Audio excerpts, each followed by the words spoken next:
інтерв'юер Анас Бухаш взяв інтерв'ю в турецького актора Керема Бюрсіна. Зараз коротко вам перекажу усе найголовніше звідти. Ведучий нагадав, що Керем навчався у Бостоні. Керем підтвердив, так, я там вчився.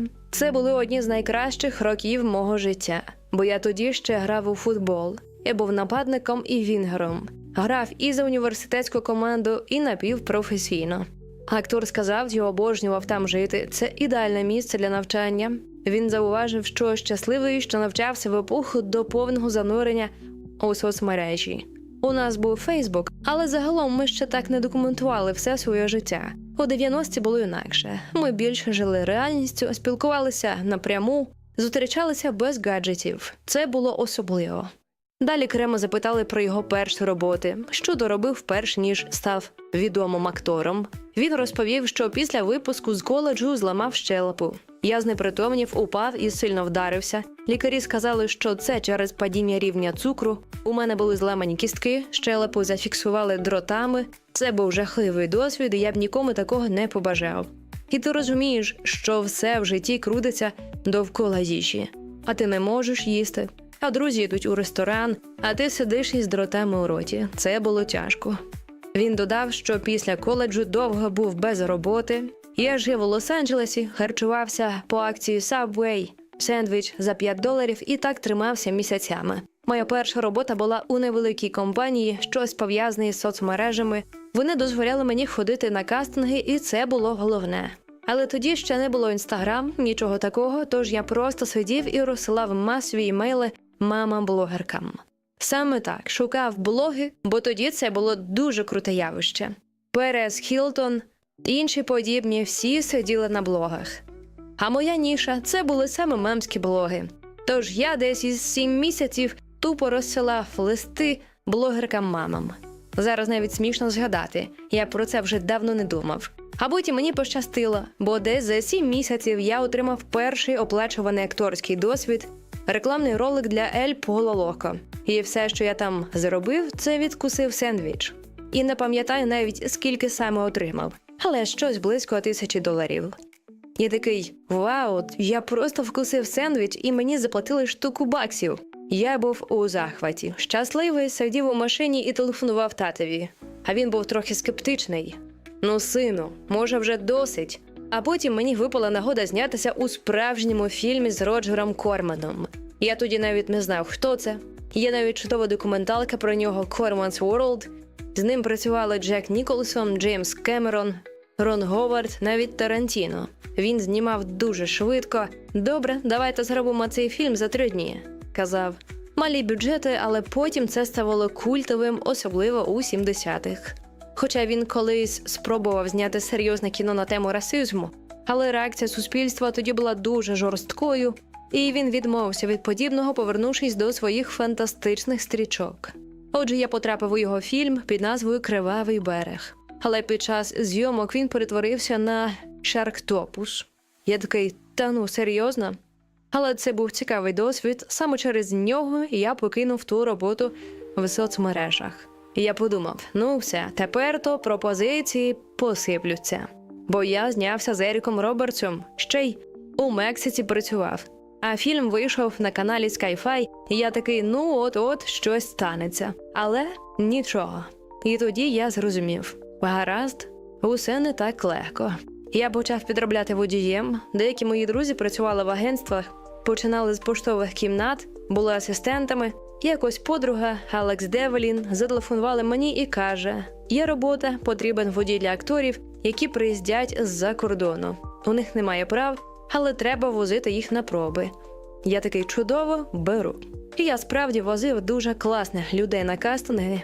2-3 тижні їздив з ними, було цікаво. Ти бачиш тих, хто вже сидить у тому кріслі, куди хочеш потрапити сам. Це дає особливу перспективу, і всі вони були дуже приємними і добрими. Потім я зрозумів, треба щось серйозніше. Спочатку я працював на рецепції в спортзалі, просто перевіряв картки клієнтів, паралельно ще возив людей. Потім почав відкривати спортзал о 4:30-5 ранку, пізніше навіть трохи підробляв охоронцем у клубах, а згодом став тренером. Це був чудовий час, абсолютно прекрасний досвід. А як ти справляєшся з особистим життям, коли розумієш, що воно рано чи пізно стане публічним? Це впливає, звичайно. Дуже впливає.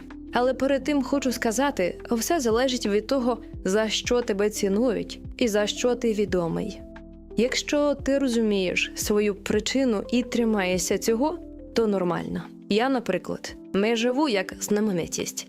Я не прокидаюся з думкою «О, я відомий». Часто просто забуваю про це. Так, я втрачаю якісь можливості, але спеціально їду в місця, де мене не знають, і просто живу. А як тоді захищаєш стосунки? Тут усе в комунікації. Треба говорити прямо, що тебе турбує, що мене турбує. Бо найбільша проблема в парах – це відсутність чесної відкритої розмови. Що для тебе означає кохання? Це складно. Для мене кохання – річ дуже плинна. Воно може змінювати форму. Я погоджуюсь із греками, що є різні типи кохання. Але от казати «для мене кохання – це ось це» – неправильно. Бо тоді ти будеш вимагати цього від усіх і розчаровуватись. Або потрапиш у токсичне. Я думаю, що закохатися – це велика удача. Не всім щастить. Так само, як ти не обираєш, у якій сім'ї народитися. І в цьому є певна несправедливість життя. А ще суспільство вбило нам у голову токсичну ідею кохання з фільмів і серіалів.